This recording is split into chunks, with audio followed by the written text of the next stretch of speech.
Welcome everybody. This is Richard Walker, Finding Your German Ancestor, Part 2.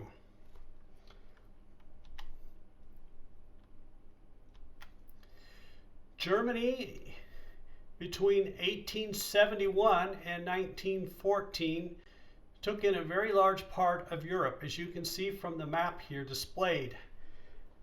If you have heritage in Europe, chances are very good, if they came from the center part of Europe, that they came from a German-speaking area. Not only was Germany a part of Europe where people spoke German, but also Austria and Switzerland as well.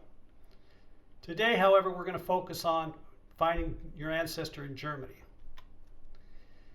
The first place to look for your ancestor, if you know or have a good idea of where they came from, is to consult online with Meyer's Gazetteer, the 1914 version.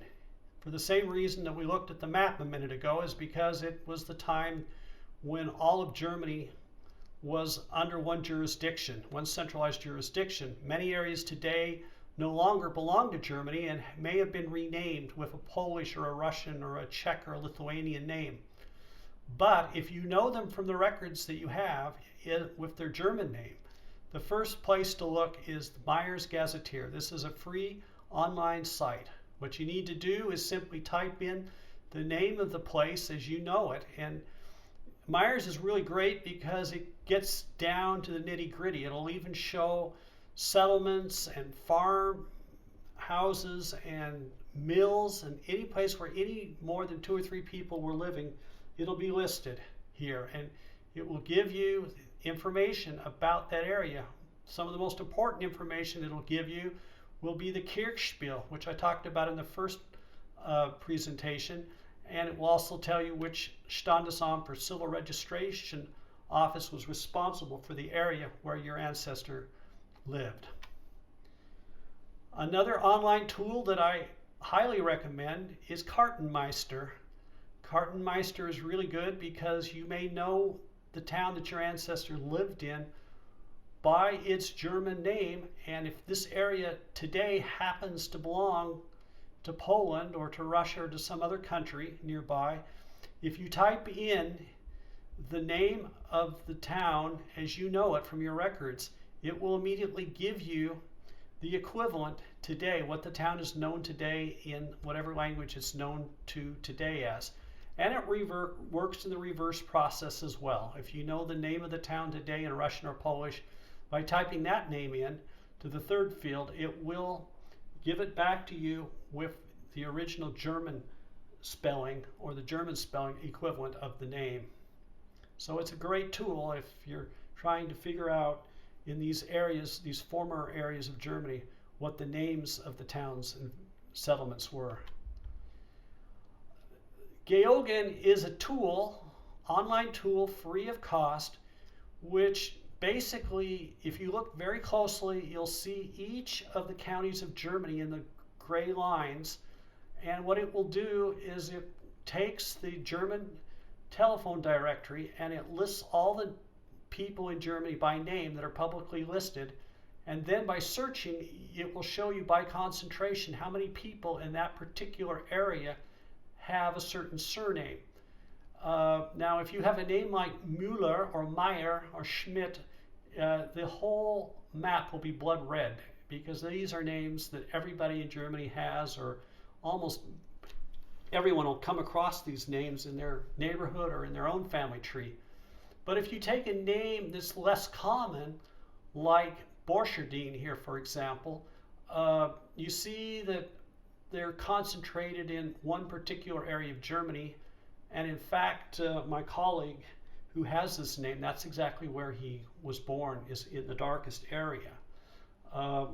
So if you're living outside of Germany and you have a German surname in your family tree, and it's an unusual one, you may be able to pinpoint exactly in Germany where they came from. I happen to have a name in my family tree, Haubenstricker, and it's a very uncommon name. And if you look very closely on this map, you'll see one small yellow dot. And this is exactly where my own Habenstricker family comes from. And so if I hadn't known that they were from here, I could have used this tool and would have been able to figure out that, yes, this must be the part of Germany that they were from. Even if I live abroad and don't live in Germany, I could, by using this tool and typing in at the top under surname Habenstricker, I would have received this result. So this is a way to get around a problem if you don't know where your ancestor lived in Germany. If you happen to have working with an uncommon name, this is a way that you might be able to pinpoint it. The German postal code directory is a very valuable tool for me. I've used it a lot. My ancestors came from a town that's hard to find today on maps because in 1973 the town was annexed to another town and 2 or 3 other villages as well. And the town today is known as Kirkel. And so you can see listed the zip code for Kirkel. And you can see that there were several towns in Germany also named Limbach. But by looking at this, I can figure out which one of them is the one that my ancestor lived in. And by writing a letter to the zip code to the mayor's office or the Bürgermeisteramt, I was able to get a response from them about my family and about my ancestors, and was told where I could get more records. So using the German postal code directory is a useful tool. The German online white pages. This is the website for the German online web pages, and it's the white pages. And if you type in under the first white column there, or box wer, which means who, if you type in the last name of your family and under Wo, put in the town that you think they're from, and then click on the word find or finden, it will show you all the people that are publicly listed in the telephone book. Again, if you have an unusual name or if you come from a small town, this can be very helpful. I've written letters over the years for my own ancestors and on behalf of other people who were clients of mine, and very often particularly if you're living outside of Germany, people are eager to respond and to share with you what information they have about the origins of the family. And I've had a lot of very positive feedback by doing this, by just writing a simple form letter based on a list of people with the same surname from the area that my ancestors or my clients' ancestors were from. The German Genealogy Society has a website. This is the English version of it. If you look up in the right corner at the top, you'll see the word Meta Search. If you click on Meta Search, you can then put in any surname or any location in Germany, and it will automatically go through multiple databases and will bring up any people it can find that have those names. And this is, and it'll do it in just a few seconds, and this can be another way to get access to records. I talked in the first part of this series on Ortsfamilienbücher, which are records that are compiled from town to town in Germany, listing all of the civil and church records as well as court records, and then compiling them and reconstructing families over multiple generations. Some of my ancestors come from this particular town, which is called Dirmingen, and in this book, which I ordered at the bookstore, I was able to find my ancestor. I found her here. Her name was Apollonia Schneider, the daughter of Dionysius Schneider, and we see that who his father was, Jekyll Jakob Schneider, and we can see that her husband was Valentin Presser, and we also see who her brothers and who her sister were and who they were married to. And using this tool or this book, I was able to go back several generations to 1540. More and more towns across Germany have Ortsfamilienbücher, and so I recommend looking for one. This organization here, the Deutsche Arbeitsgemeinschaft Genealogischer Verbände, is the umbrella organization for all or for most of the genealogical societies in Germany. Most of them are established on a regional basis. They have a great website, and they are very anxious and eager to help people overseas especially, to connect with their German roots. Go to this website and you will be able to get help. Here's an example of one of the regional genealogical societies in Germany, the one for Westphalia, North Rhine-Westphalia. And I have one ancestor that came from here, and I was able to get some fantastic help from these people. And they're willing to help people, mostly free of cost. And this is an example, and I invite you to look on the internet for any regional genealogical societies. Some of them are listed at the site I just showed you a second ago, but also you can go directly to the various regional genealogical sites and get help. In addition, there are governmental archives, provincial archives all over Germany. And here are two of them that I find particularly good in helping people from overseas. A lot of Americans and people in other countries around the world have ancestors from Baden-Württemberg, and they have a lot on their website in English to help people that left Germany. And I also like the one in the center part of Germany in Thuringia. But all of the provinces of Germany have them, and they will also offer you help. They will tell you what the kind of records they have in their archive, and they will try to help you, the people that work there, or at least give you a referral to someone that you can hire privately in the area to come in and research on your behalf.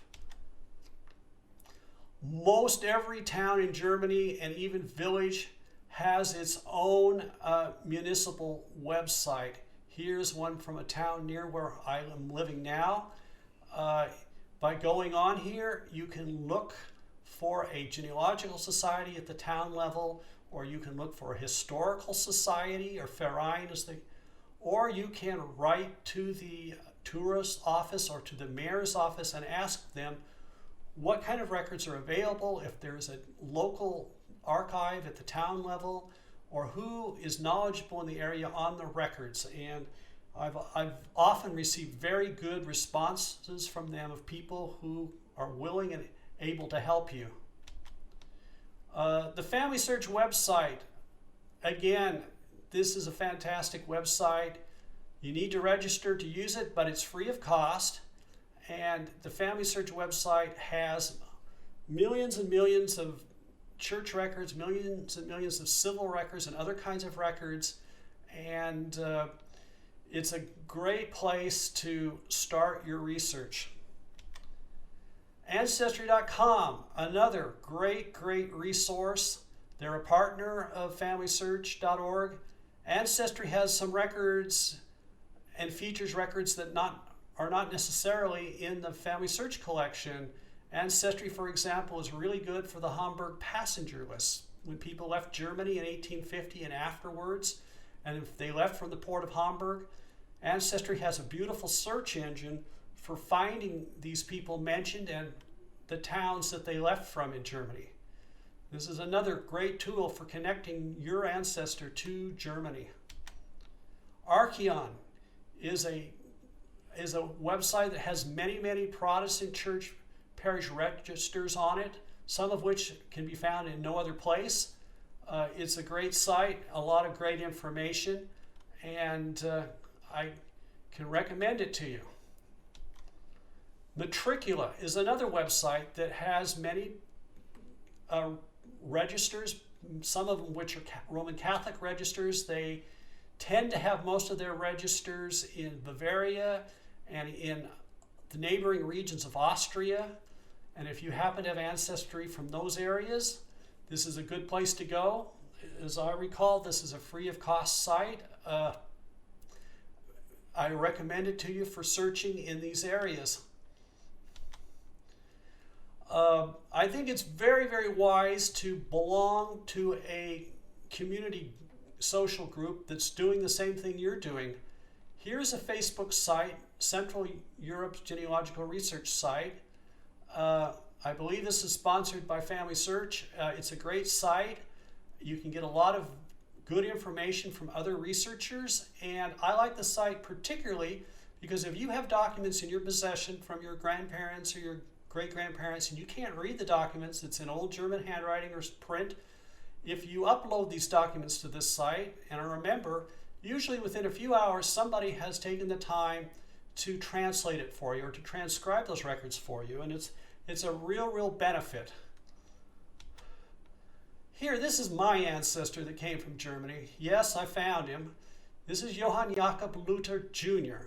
And you can see he was born in Limbach bei Homburg. And at that time it belonged to Bavaria, and today the name of the town, it's been changed, is to Kirchel. It's in the province of the Saarland. And we see that he did immigrate to the US and that he died in Milwaukee, Wisconsin. And this is his wife.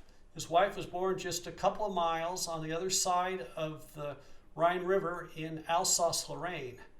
And this is the information on her.